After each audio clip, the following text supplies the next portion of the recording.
मेरे प्यारे मित्रों नमस्कार। Hindi education by Pawan sir में आप लोगों का स्वागत है। आज हम लोग रस का प्रैक्टिस करने जा रहे हैं। देखें, जैसा बताया गया है कि हिंदी काव्य में रस जो है बहुत ही महत्वपूर्ण टॉपिक है। और इसमें आइए प्रैक्टिस सेट देखते हैं। नंबर 1, स्थायी भाव की संख्या है। स्थायी भाव की संख्या कितनी होती है? जैसे 9 रस हैं तो 9 अस्थायी भाव भी हैं। तो स्थायी भाव की संख्या है, पहला का ए नंबर सही हो जाएगा 9। अस्थायी भाव की संख्या कुल कितनी है? 9। अगला है क्वेश्चन, शांत रस का अस्थायी भाव है। तो शांत रस का अस्थायी भाव क्या है भैया? निर्वेद। शांत रस का अस्थायी भाव है निर्वेद। श्रृंगार रस का अस्थायी भाव क्या है? श्रृंगार रस का अस्थायी भाव रति होता है। क्या होता है? रति। अगला क्वेश्चन है, विस्मय का अस्थायी भाव किस रस में होता है? विस्मय स्थायी भाव जो है वो किस रस में होता है? तो अद्भुत रस का अस्थायी भाव क्या है? विस्मय है। अद्भुत का अस्थायी भाव क्या है? विस्मय है। सी नंबर सही हो जाएगा। अगला क्वेश्चन 5वां नंबर देखिए, किलक अरे मैं नेह निहारूं, इन दांतों पर मोती वारूं। किलक अरे मैं नेह निहारूं और इन दांतों पर मोती वारूं। कौन सा हो जाएगा?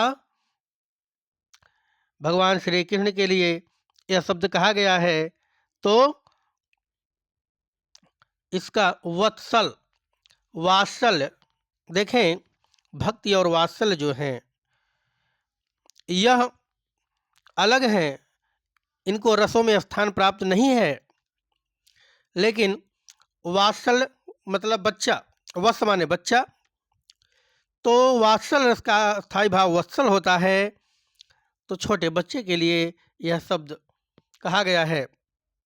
अगला क्वेश्चन है, अतिमलेन विषभानु कुमारी, अधोमुख रहती उरध नहीं चितवती। और जो गथ हारे थकित जुआरी, छूटे चिहुर बदन न कुम्हिलाने। और जो नलिनी हिम कर की मारी। तो इसमें ध्यान दीजिएगा, इन पंक्तियों में कौन सा रस है? अति मलिन वृषभानु कुमारी, मतलब कौन सा रस है? सीधा सीधा दिखाई दिया होगा कि यह है विप्रलंब श्रृंगार, अर्थात वियोग श्रृंगार। वियोग श्रृंगार, विप्रलंब श्रृंगार। अधोमुख रहती अरध नहीं चितवती, ज्यों गथ हारे थकित जुआरी। बेचारी हमेशा हमेशा राधा जी अधोमुख अर्थात बड़े दुख मुख साथ रहती हैं। तो श्री कृष्ण के लिए तो ये कौन सा अलंकार? विप्रलंब श्रृंगार हो गया। अगला, सर्वश्रेष्ठ रस किसे माना जाता है? सर्वश्रेष्ठ रस, तो सर्वश्रेष्ठ रस जो माना जाता है यह श्रृंगार रस को माना जाता है। किसको माना जाता है? श्रृंगार रस को। अगला क्वेश्चन है, कवि बिहारी मुख्यतः किस रस के कवि हैं? तो बिहारी जी मुख्यतः श्रृंगार रस के कवि हैं। किसके हैं भैया? श्रृंगार रस के कवि हैं। अगला क्वेश्चन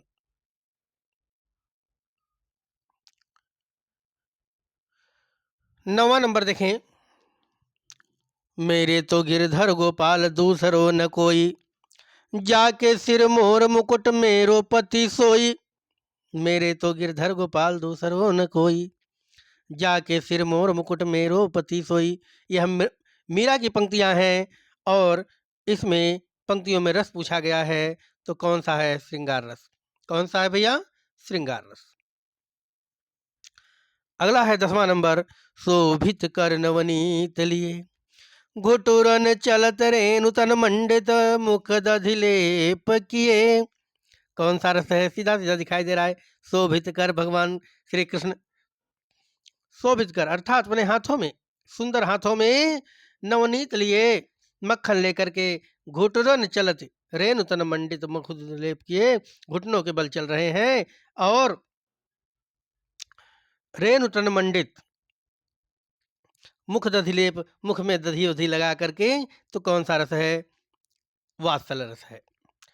अगला क्वेश्चन है, रसोत्पत्ति में आश्रय की चेष्टाएं क्या कहलाती हैं या क्या कही जाती हैं?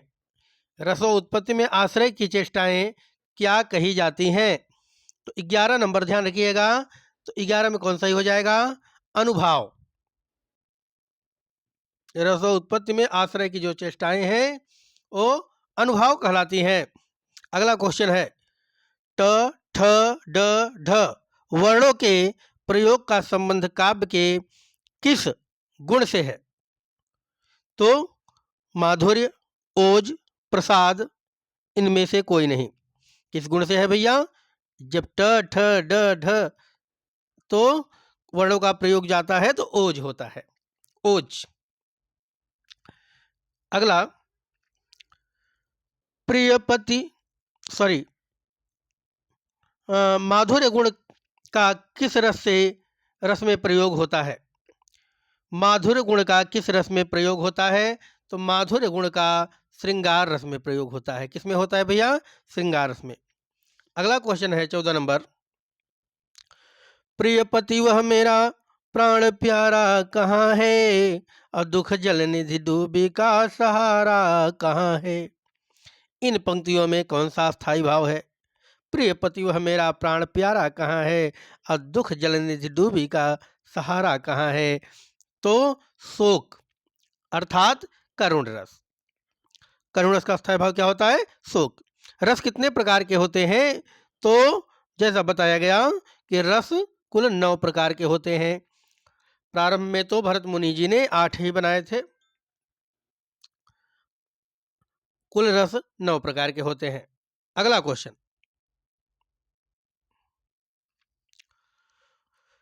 देखें, उधो मोहि ब्रज बिसरत नाही, हंस सुता की सुंदर कंगरी और ध्रुवन की छाही में कौन सा रस है? तो ध्यान रखिएगा, इसमें कौन सा रस है? श्रृंगार रस है। कौन सा? श्रृंगार, वियोग श्रृंगार रस है। जब भगवान श्री कृष्ण मथुरा चले जाते हैं तो उद्धव से बोलते हैं, हे उद्धव, मोहि ब्रज बिसरत नहीं, मुझे वो ब्रज भूलता नहीं है। अर्थात अपने हृदय की दशा को बताते हैं, तो श्रृंगार रस है। अगला 17 नंबर, हिंदी साहित्य का 9वां रस। हिंदी साहित्य का 9वां रस कौन सा है? तो 9वां रस शांत रस है। ध्यान रखिएगा, हिंदी साहित्य का 9वां रस कौन है? शांत रस। यह बाद में आया था। बाकी 8 रस भरत मुनि ने प्रारंभ में दिए थे। 9वां रस शांत रस है। 18 नंबर, उस काल मारे क्रोध के तन कांपने उसका लगा, मानो हवा के जोर से सोता हुआ सागर जगा। इन पंक्तियों में कौन सा रस है भैया? तो ध्यान रखिए, इन पंक्तियों में क्रोध शब्द आया है, अर्थात मारे क्रोध से, मानो हवा के जोर से सोता हुआ सागर जगा, उस काल मारो क्रोध के। तो रौद्र रस, रौद्र रस का स्थायी भाव क्रोध होता है, तो रौद्र रस है। अगला, वाक्यम रसात्मकम काव्यम किसका कथन है? कई बार पूछा गया है परीक्षाओं में, ध्यान रखिएगा। वाक्यम रसात्मकम काव्यम यह विश्वनाथ का है। किसका है? विश्वनाथ का। वाक्यम रसात्मकम काव्यम अगला क्वेश्चन है, मन की उत्तप्त वेदना मन में बहती थी, चुप रहकर अंतर मन में कुछ मौन व्यथा कहती थी। दुर्गम पथ पर चलने का वो संबल छूट गया था, अविकल वह प्राणी भीतर से टूट गया था। तो भैया ध्यान दीजिएगा, ये कौन सा रस है? तो इसमें करुण रस है। कौन सा है? करुण रस है। मन की उत्तप्त वेदना, वेदना पहले ही दिखाई दे रही है, अर्थात दुख कष्ट। मन ही मन बहती थी और चुप रहकर अंतर मन में कुछ मौन व्यथा कहती थी। करुण रस है। अगला क्वेश्चन है, वीर रस का स्थायी भाव क्या होता है? तो वीर रस का स्थायी भाव उत्साह होता है। उत्साह, जोश। अगर वीरता दिखाना है तो वो क्या है? जोश, उत्साह। वीर रस का स्थायी भाव उत्साह है। किस रस को रसराज कहा जाता है? रसराज अर्थात सबसे श्रेष्ठ रस है श्रृंगार रस। श्रृंगार रस को ही प्यारे भाइयों रसराज कहा जाता है। अगला क्वेश्चन ध्यान दीजिएगा, 23 नंबर, संचारी भावों की संख्या है। तो संचारी भावों की कितनी संख्या होती है? संचारी भावों की संख्या कुल 33 है। कितनी है? 33। संचारी भावों की संख्या 33 है। अगला क्वेश्चन देखें, जो भाव मन में केवल अल्पकाल तक संचरण करके चले जाते हैं, अर्थात पानी के बुलबुले। जो भाव केवल अल्पकाल तक तुरंत आए तुरंत चले गए भाव, उनको क्या कहा जाता है? तो उन्हीं को संचारी भाव कहा जाता है। डी नंबर सही हो जाएगा। अर्थात जो भाव केवल अल्पकाल तक संचरण करके चले जाते हैं, उन्हें कहा जाता है संचारी भाव। और एक चीज और है, अभी हम लोगों ने संचारी भावों की संख्या पढ़ी थी 33, लेकिन रामचंद्र शुक्ल जी ने एक दिया है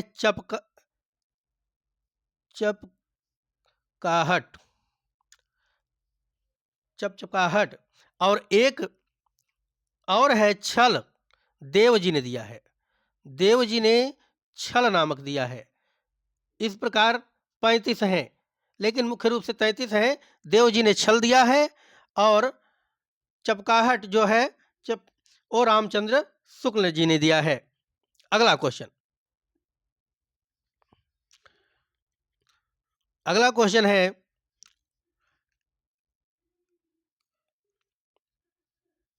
भरत मुनि के अनुसार रसों की संख्या है। तो भरत मुनि के अनुसार रस, अभी ऊपर भी हमने वर्णन किया कि भरत मुनि के अनुसार रसों की संख्या कुल 8 है। कितनी है भैया? 8 है। विभत्स रस का स्थायी भाव है। विभत्स रस का स्थायी भाव क्या है? जुगुप्सा या घृणा। विभत्स रस का स्थायी भाव है जुगुप्सा या घृणा।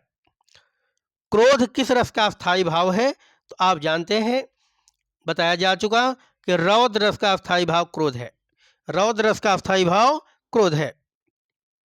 अगला, जह तह मज्जा मांस रुचिर लखी परत बगारे, अजित जित छिटके हाड़ से तकहु कहु रत्नारे। सीधा सीधा हाड़ मांस तमाम चीजों की बात की गई है। तो इसमें अर्थात कौन सा सही हो जाएगा 28 में? तो इसमें जो है विभत्स रस, अर्थात ध्यान रखिएगा 28 का ए नंबर सही हो जाएगा। विभत्स रस का स्थायी भाव जुगुप्सा, जहां पर बोलने में कहने में घृणा महसूस हो, अर्थात किसी की मांस कोई खा रहा है तो कोई कुछ कर रहा है, तो वहां पर विभत्स रस होता है।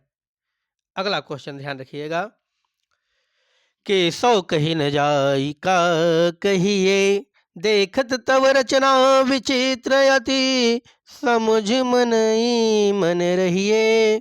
के सौ कही न जाई का कहिए। 29 नंबर, तो कही न जाई का कहिए, तो हमेशा ध्यान रखिए विचित्र शब्द सीधा सीधा दिखाई दिया है। अद्भुत रस, देख तव रचना विचित्र थी, समुझ मन ही मन रही है, कहे सो कहने जाए। अगला 30 नंबर, रस सिद्धांत के आदि प्रवर्तक हैं। तो रस सिद्धांत के आदि प्रवर्तक कौन है भैया? भरत मुनि, जिन्होंने अपने पुस्तक नाट्य शास्त्र में 8 रसों का वर्णन किया है। अगला, का शाब्दिक अर्थ है भाव को विशेष रूप से परिवर्तित करने वाला। भाव को विशेष रूप से परिवर्तित करने वाला का शाब्दिक अर्थ है तो उसको कहते हैं विभाव। क्या कहते हैं भैया? विभाव। नवरस में शामिल नहीं है कौन? हास्य, भयानक, अद्भुत, वत्सल। जैसे बताया गया कि वत्सल और भक्ति, वात्सल्य और भक्ति ये नवरसों में शामिल नहीं है, तो वत्सल हो जाएगा। वात्सल रस और भक्ति रस नवरसों में शामिल नहीं है। रस सूत्र।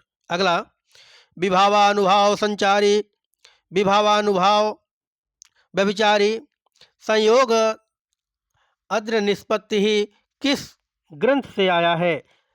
तो किस ग्रंथ से आया है? विभावानुभाव व्यभिचारी संयोगाद्र निष्पत्ति ही कहाँ से आया है भैया? ये नाट्य शास्त्र से आया है। कहाँ से आया है? नाट्य शास्त्र से, भरत मुनि ने कहा। अगला